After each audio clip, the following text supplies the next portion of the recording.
ng Department of Justice sa bulletin lookout ng pitong OVP officials matapos itong hilingin ng mga kongresista. Itong balita ni Margot Gonzalez. Nagpalabas na ng lookout bulletin order ang Department of Justice o DOJ laban sa pitong opisyal ng Office of the Vice President. Kabilang sa mga pinatawan ng IBO ay sina Assistant Chief of Staff and Bids and Awards Committee Chairman Atty. Lemuel Antonio, Administrative and Financial Service Director Atty. Roslyn Sanchez, Special Dispersing Officer Gina Costa, si Chief Accountant Julieta Villadrey, dating DepEd Assistant Secretary Sunshine Chari Fajarda, dating DepEd STO Edward Fajarda, at si OVP Chief of Staff Atty. Sadique Lopez na una lang naiulat na nakaalis sa Pilipinas. Ang IBO ay pinirmahan ni DOJ Secretary Jesus Crispin Limula ngayong araw at naipadala na raw sa Bureau of Immigration na siya magpapatupad nito. Matatanda ang hiniling ng Committee on Good Government and Public Accountability ng Kamara na pabantayan ng mga nasabing opisyal dahil sa pagiging flight risk ng mga ito. Paglilinaw naman ni DOJ spokesperson Atty. Mito Clavano, ang IBO ay para lamang malaman kung nakabiyahe na ang mga nabanggit na individual palabas ng bansa. This ILBO is not a restriction to their travel or their right to travel, but merely a monitoring mechanism by which we can see kung lumabas po sila sa bansa or pumasok na. Kung nakalista po yung pangalan nyo sa ILBO, ibig po sabihin, it will ping in the system at i-inform po yung Bureau of Immigration at ang Department of Justice. Hindi rin daw ito paraan para pursahin padalawin ang mga naturang personalidad sa mga congressional hearing. It does not by any stretch of the imagination force them to attend a particular hearing, whether it be in the Congress, Senate, or in court. It is merely a monitoring mechanism for our internal purposes. Para sa show sa Pilipinas Kumahay, Margot Gonzalez, SMN News.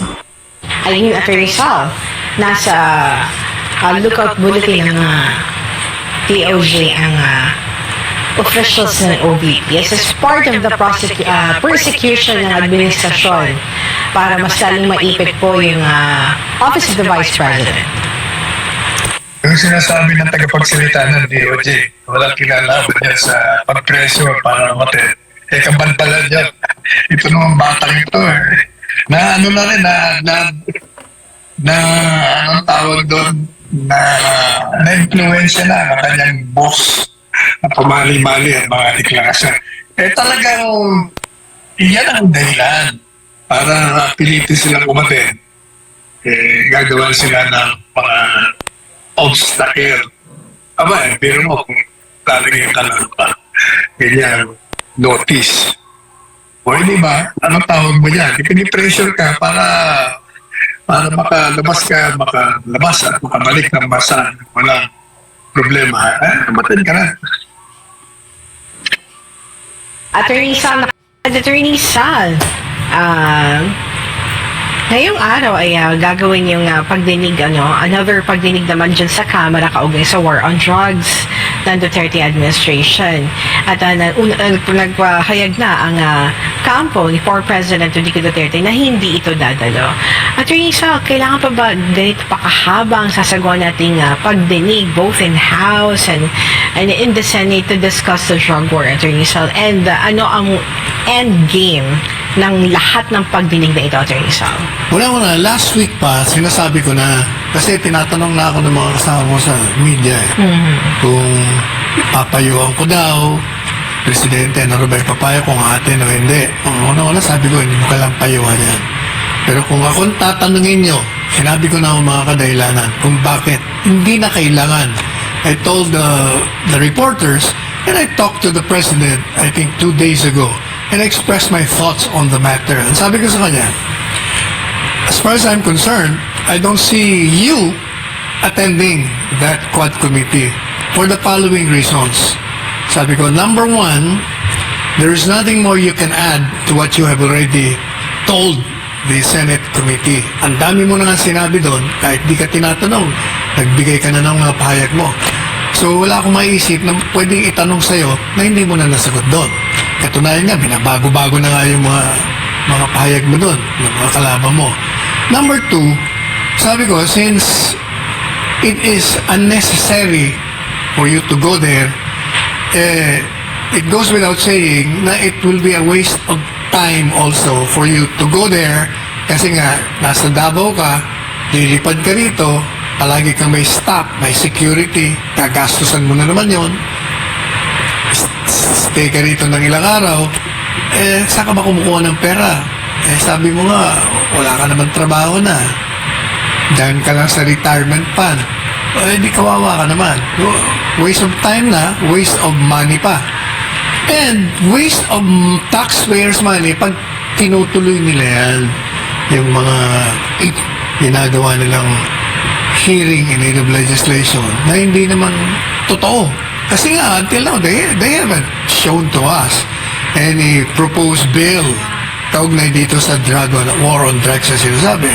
Pangatlo, sabi ko sa mga reporters at kay Presidente Duterte, from the very start, I've been saying, if you have evidence, file the cases. Ba't di nyo pinapile? Ginagawa niya, nag-grandstanding lang kayo. Palibasa, mga re-electionista kayo. Kaya ginagawa niyo. Mabuti naman at yun din ang nasa kaisipan ng Presidente Duterte, kaya hindi na siya attend. Siyempre, mamaya gagamitin na naman yan, sasabihin na naman yan, natakot siya. Natakot. Pailan niya ng kaso kung gusto niyo. Matagal na kayong hinahamon eh. Ang problema sa inyo, but you cannot blame them also.